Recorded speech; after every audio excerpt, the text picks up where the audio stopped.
For the Ranger Unit Award specifically, I think the person that wins that award is typically someone who is obviously pretty selfless, and that comes out obviously whether or not they want it to come out, you know. And so that's probably what I would say about Lori is she's very selfless in that way, which I think drives her to, you know, obviously in the work with public service, she's going to do everything she can to continue pushing this field forward and you know, doing that work. But also when she gets home, she doesn't just think about, you know, what she can do to relax necessarily. I think that's what pushes her to, you know, say, how else can I make an impact besides just my career? It's going to be, you know, where else do I have time? Well, I have time to put into the Matthews House, and I have time to put into young adults, you know, and help others, you know, be better than what they may be right now. And so she's always been a mentor. Obviously, she does the stuff with the Matthews House, so she becomes a mentor to those those young adults, those who live with her or are staying with her at the time.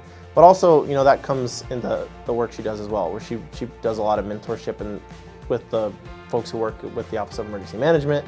And she's always wanting to see us develop and ultimately be an asset to emergency management and to our communities and make a difference. So.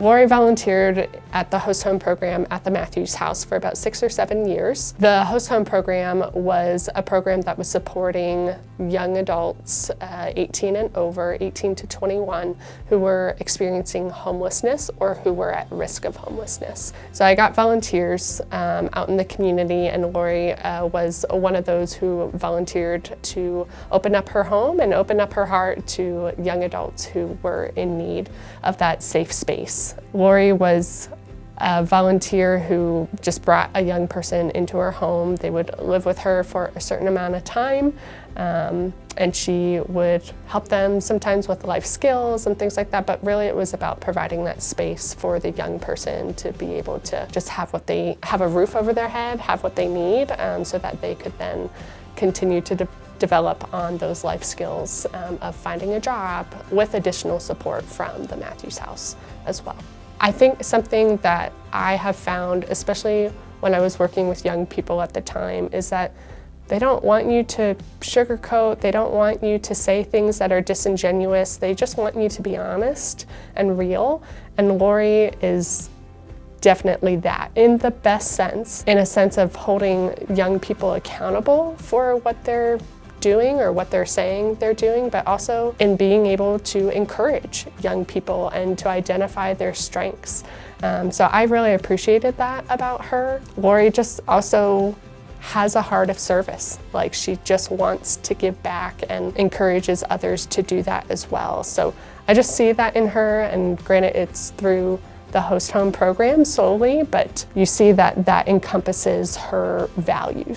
I'm just so grateful for Lori and just what she's done and what I'm sure she'll continue to do. I believe that everybody has a role in giving back. I moved to Vegas when I was 18 years old with $300 in my pocket and no support systems, and I made it work, but I think that because of everything that I went through and because of where I've been able to go with all the resources that I have had just because of who I am, I feel that we should all give back a little bit. And I went to a meeting at the Thompson School District, and at that meeting I found out that there were 500 people in that school district alone that were homeless, or that at least were designated as not having a place to stay overnight.